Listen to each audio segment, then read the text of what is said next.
Welcome back to Growth Catalyst Hub. In our channel, we see three things: skills to upgrade, productivity to focus on, and turbocharging your career.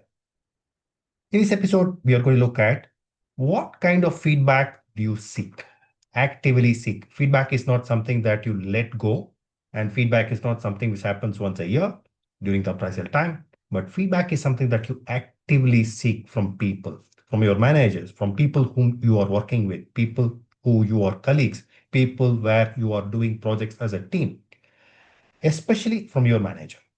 But a lot of times feedback is led to the instruments, led to the process, and it's left alone most of the times.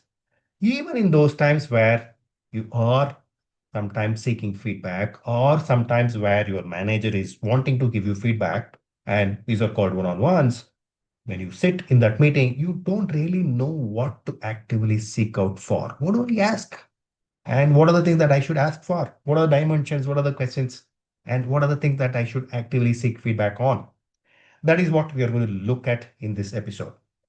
We are going to talk about the key things, the dimensions that you need to actively seek feedback, which will help you grow, lead, and upgrade your career, accelerate your career, turbocharge your career. Let's dive in.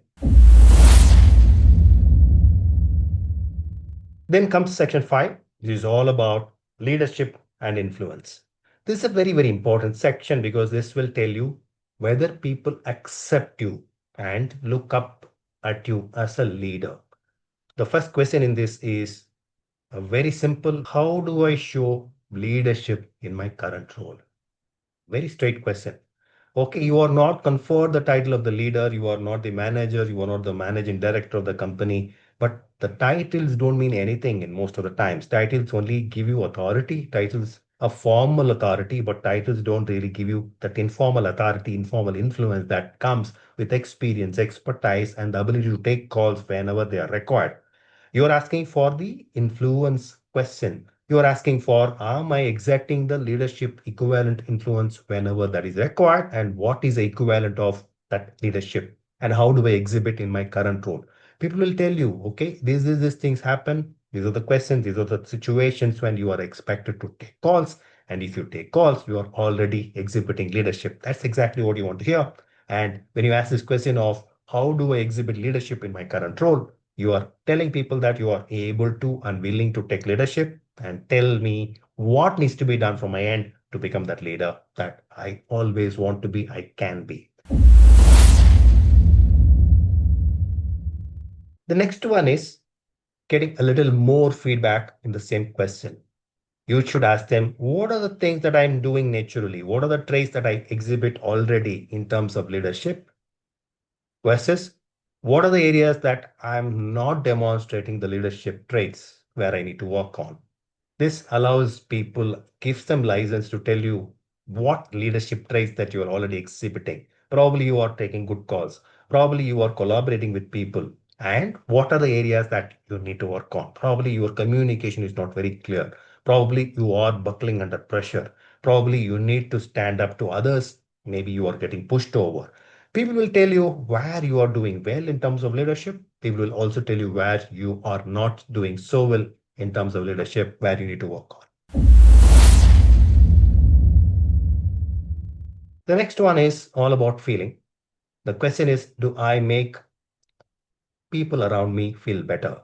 A good leader makes people feel better. A good leader makes the team wanting to work with her. The good leader is able to not only direct people, but also inspire people. They look forward to working with this person. They look at what they can learn by working with this person. So, am I doing people? Is my leadership style, is my way of working, making people feel good about working with me? When you ask this question, you get to learn so many things about your own leadership style, whether people want to work with you, whether people want to run away from you, all of that you get to learn. And truth sometimes can be bitter. Be ready for that. The next one is a question which you have already asked, but worth asking again in a different fashion here. Are there areas or there roles that I should put my hands up, should start working towards so that I gain expertise as a leader? Are there areas, are there roles that I should start performing now? Are there requirements in the organization that I should put my hands up now so that I can get that leadership experience and expertise? You already asked for what kind of role you should perform. You are asking that, but you are asking all of that in the leadership context now in this section, and it is worth asking that. The next section, section 6, is all about visibility and reputation. This section helps you to understand everything from others' perspective. But this section also requires you talk to people who are able to gather feedback, maybe 360-degree, maybe they are people who are connectors who keep talking to other people, your manager, and your manager needs to be somebody who keeps talking to other people who are impacted by your work and gather all that feedback and give back to you. Otherwise, this section, these questions may not be helpful if the person giving you feedback is not a very perceptive person who gathers feedback and gives you. But there are many people in the organization who are perceptive. There are many people, many seniors in most of the organization who are able to give this kind of feedback, especially managerial role people. And hence, you should ask this set of questions, but you should also keep out watching for people who are giving feedback, whether those people are a perceptive set of people who are able to give you this feedback. How do other people in the organization see me? Do they see me as a performer? Do they see me as a not so great performer? Do they see me as a natural leader who's able to lead, who's able to contribute? Or they see me as a half-baked person who's not able to decide, who is contributing sometimes, not contributing many times? Where am I pitched in terms of the performance and contribution axis and the dimension? How do people in the organization see me?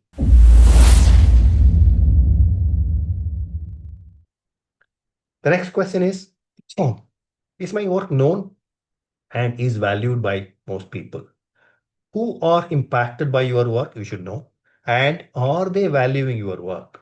If they value your work, you will go up in your organization. If they don't see value in your work, alas, my friend, you have to seek another organization very, very quickly. So it's a very, very important question that you're asking. Who are the people who are impacted by your work? And are those people see your work as impacting them favorably, contributing value to what they are doing? Because in an organization, it's a jigsaw puzzle. Everything has to fit up neatly with each other. If there are not so great fits, then the jigsaw puzzle will not be complete and the organization will not be able to deliver value effectively. And many times, while in the jigsaw puzzle, it is very, very evident and clear that whether it is fitting or not fitting in an organization, it's not very, very clear. People go with their perception of how well you are doing. People go with their perception of how well you are contributing. People go away with their perception of how your work is impacting their work, and all of these are in the perception area. It's important to tap into that perception to understand.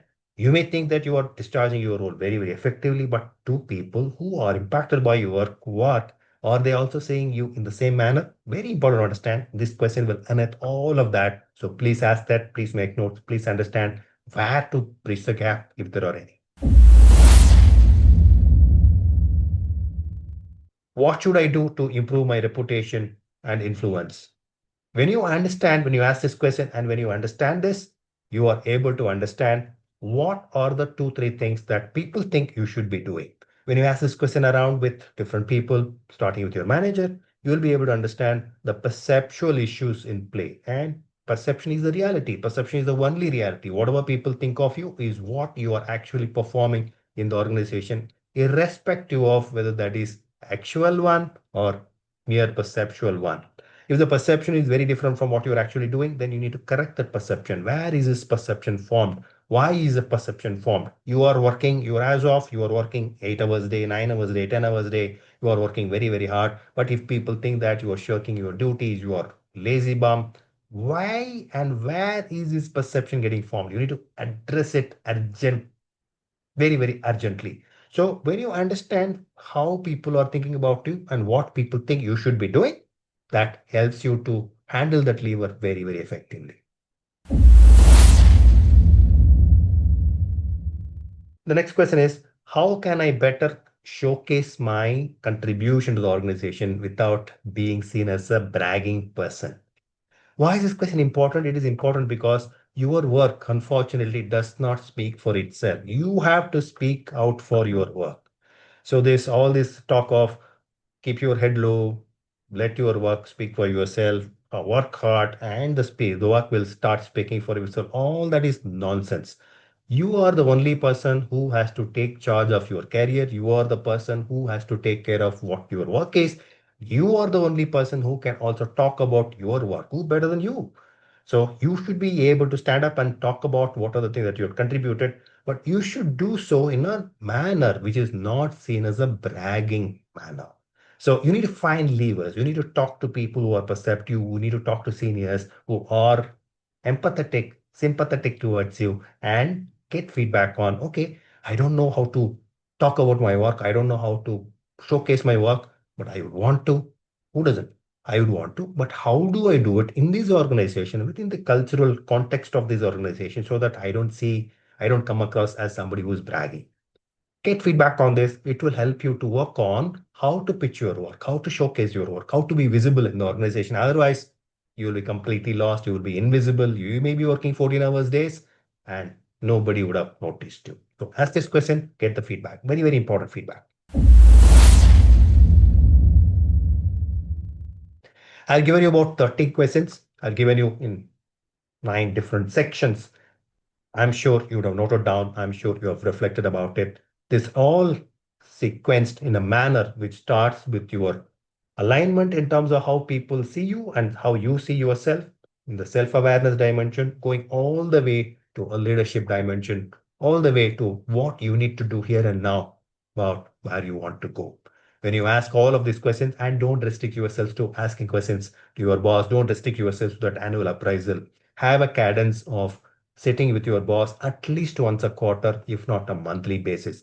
It is a great practice to sit your boss every single month, talking about what has happened in the last month and whatever has happened in the last month, how is it tying up with whatever has happened so far?